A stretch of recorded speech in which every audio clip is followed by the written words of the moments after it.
So why don't we save the tax and earn more? Is the best way is through the ELSs, because these are the market link and you get the good returns. I'm just giving an approximation. On an average, you will get 12 to 14% returns on those benefits.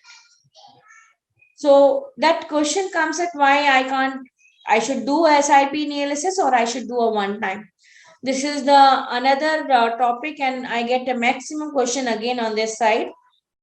I always believe SIP is the best. I've been doing myself for last 26 years, and I cannot tell anybody else better than this, because when you do yourself and you feel the power of compounding, the averaging cost, you don't find the pinch because monthly it goes. You don't have any investing emotions in that the market is gone up or down. Like yesterday, the market has gone down. And the best part of it, that most of our customers has come back and told that, okay, yes, that is the beauty, and which is what makes me very high when I do this sessions, that Rachna, I have additional money, why don't we put it across when the market is low?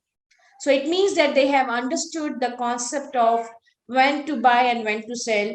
And you know that markets are volatile. It's not permanently to be low and permanently to be high. But we don't need to time the market, there's no doubt.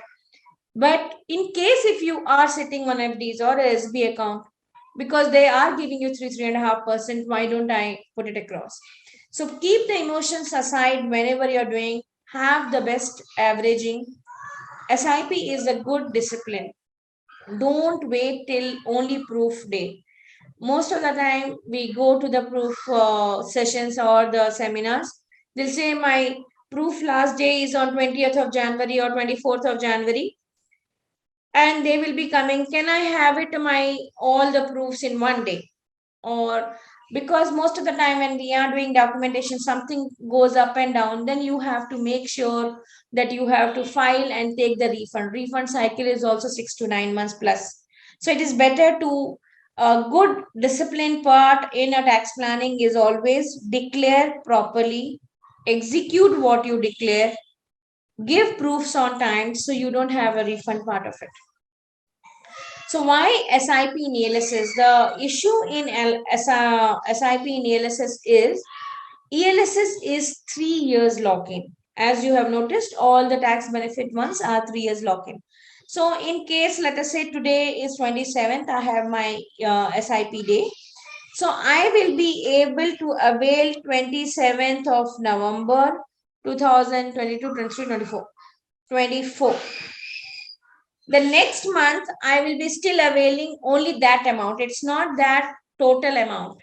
So if I am doing 10,000 rupees today, I will be able to unlock my 10,000 in November 24. It's not that, okay, 3 years is over. So 3 years of ELSS is calculated the time you have entered the market. That is what very important part of it.